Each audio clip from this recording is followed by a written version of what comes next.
Oh, I don't know. Do this or do that. This or that. Oh. Decisions.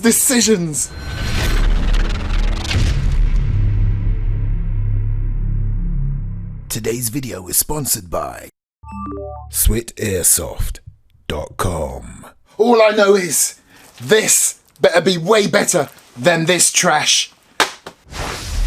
This is the Japanese Arisaka Type 97 sniper rifle. Based on the original Type 38, the 97 now comes with a scope, a curved bolt handle, and earlier models of the 97 also came with a monopod. Today I unbox, courtesy of Swit Airsoft, what looks like a very faithful replica. Nice! And how do I know it looks pretty faithful? Well, apart from Google, I watched the real version being tested on forgotten weapons. So, here we go. Love that channel. So, let's see what we get. Pretty heavy box. So you have your instruction manual, which opens up into a poster type thing. And you have your exploded view on the back there. Right, ready for the reveal. Oh my, this worked off camera when I rehearsed it. This is supposed to just fall. Come on. Thank you. Would you look at that? I'm only pretending, I didn't rehearse anything. This is the first time I'm seeing this thing as it dropped. Oh my gosh. And I'm loving that they have included a very faithful looking reproduction of the scope. Looks very basic looking, but it really is a faithful reproduction of the original. Even down to the eye cup right here, which is rubber. Awesome. Look, it's even got the Japanese markings right there. Any of my Japanese viewers out there, or anyone that speaks or reads Japanese, what does that say? What does that say? And look, you've even got a serial number. Now, even though I asked, what does that say and what does that say? There's an arrow there and there's an arrow there. So I'm guessing it has something to do with the whole mounting procedure. Right, now let's get the only other thing which isn't authentic for airsoft purposes. This is your mag. Okay, let's get this baby out. Wow, I'm already seeing a few authentic things on here that really does make it faithful to the real version. And boy, does this pack some weight. Ho ho! Look at this baby. Okay, so the first thing I want to do, just to complete that picture, let's get the scope on.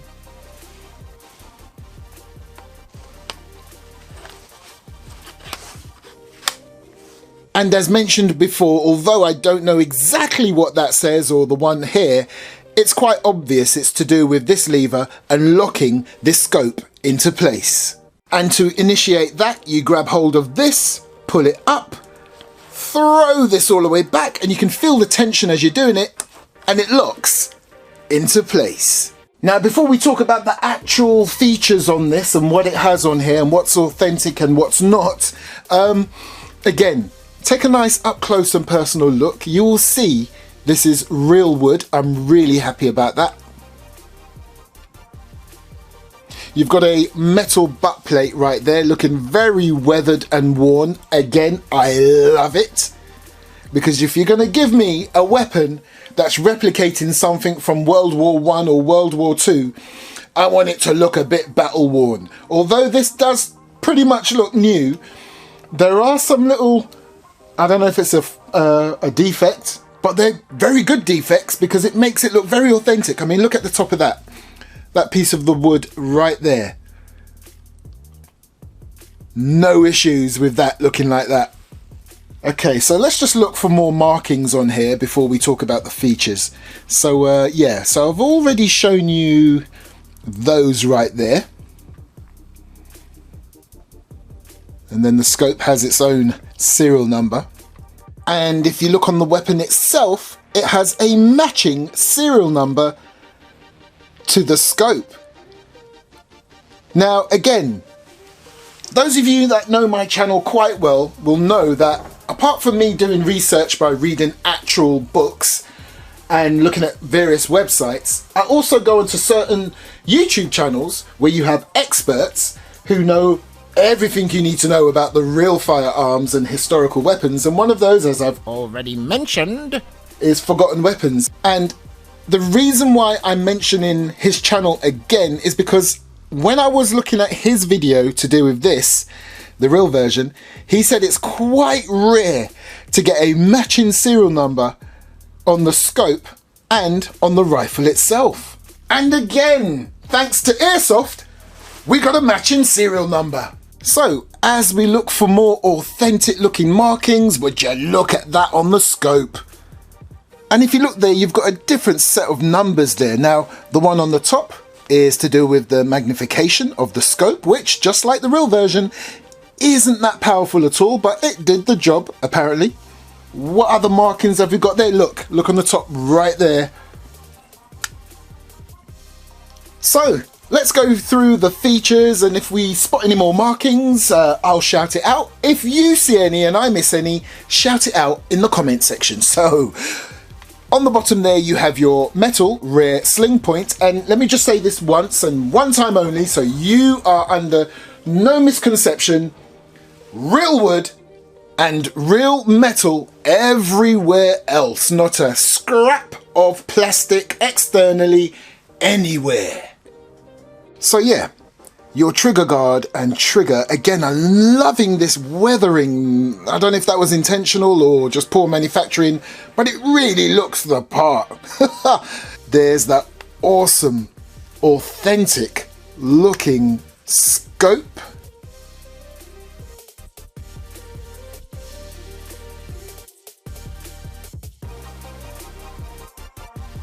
And I just love how it's just canted off to the side of the rifle like that. And just like the real one, there are no external adjustments to be made. Now apparently on the real one, each rifle had its own dedicated scope, which was zeroed in at factory level. So how on earth they all became mismatched, I will never know, because again, apparently in the real world, it's very rare to find a matching serial number on a scope that matches its rifle. Now, I just showed you how to get the scope on. If you want to take the scope off, again, you just lift this button here, throw that lever back that way, but then you press on that tab right there and it slides right off. Now let's take a look on this side, because I want to show you this authentic looking bolt and bolt handle. And just like its real counterpart, the bolt handle is curved. That's not damaged, that's how it's been designed. So on the back of this bolt system, you have your safety. It's a big old disc right there with a little indicator there. Let me just bring that in. There you go, right there. So right now in this configuration, this rifle is in fire mode. If you want to put it in safe, you just push this in, turn it towards the top like that. You see that indicator's pointing up now. This rifle is now in safe mode and you cannot fire it for love nor money, even though you can pull the bolt up and chamber around, but you can't fire. Now there's nothing in here and the mag is on the table, so what I'm going to do is I'm going to put it on fire to show you that it works. Wait a minute, I think I found another marking. Nice. Again, I have no idea what that says. But to be fair, I haven't pulled the bolt back all the way because it reveals even more. Double nice. Okay, as we continue, wait, those horrid stickers, hold on. As we continue along the top we come to your site. How awesome does this look? And as I would expect, you would pull it up like that and it's adjustable. And as the sight is up, I can show you right there is where you would adjust your hop up. Now for me, this is no issue because I've got tons of different sizes of Allen keys or hex keys, but it would have been a nice touch if they included one in the box. Beneath the rifle, you will see the space for your mag. Now, let me just show you the mag quickly. Nothing special.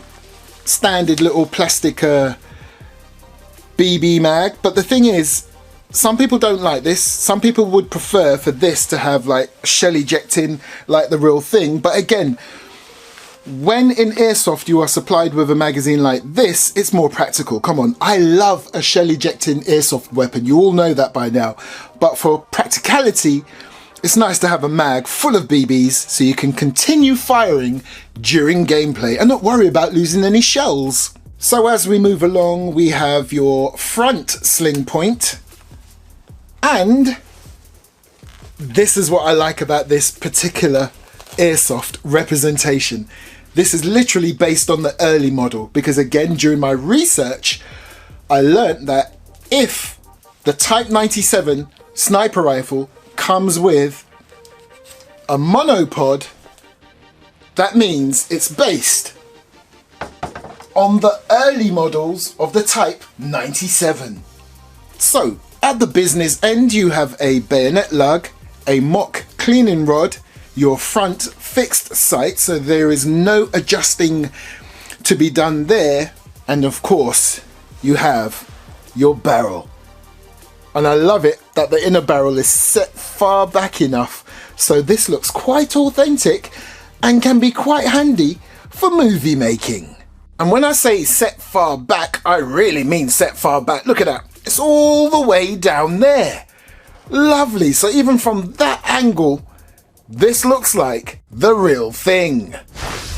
So this is a beautiful piece and I would not be doing it any justice if I did an accuracy test in here. I just don't have the range, the length to do it any justice. So this will be a two-part video, but what I will do at this point is I will chrono it and then I will do another video when I'm outside on a range at a fairly decent distance. Now it's one of these mags where you can quite easily load it up one by one manually, or you can use an appropriate speed loader. And as you can see there, it's a double stack mag. 416.2, not bad at all. 415.1, 416.2, again, that is pretty consistent. Okay, so that's 414.1, and that's 415.1, and that's where we'll stop this test. So, my initial thoughts on this piece is it feels well built, it looks pretty faithful to the real version, and whilst filming this video, I've had no jams, no mishaps, no nothing. However, check this. This is the standard, out of the box version. Nothing tampered with. However, the link that I'll provide you down in the video description is for the upgraded version from Swit Airsoft. And get this, even the upgraded version on the switairsoft.com website comes in cheaper than if you were to buy it, say, in the UK and certain other countries where this rifle, untouched, is over £400. That's over $500 US. On the Swit Airsoft website, it's less than that. And it's upgraded. Now, of course, depending on what country you are in, you may have to pay import charges and, of course, shipping costs and all that. But even with that combined, you're still getting a better deal than most other websites selling the standard version. Now, as I said, even though this is the standard version, I've heard reports, even though this is quite a new model that's come out, that is pretty decent. So I still want to take this outside and do an outdoorsy accuracy test. And then once I've done that, if that video happens to be really short and not really worth my time uploading it to YouTube, I'll put the results on Instagram. Yes, I'll put a short clip of me doing the accuracy test on Instagram if it's a very short video. So thanks for watching, and guess what? I'll be back sooner than you think, because my next video will be a airsoft on a budget one. Thanks for watching, catch you next time on the Airsoft Mike YouTube channel.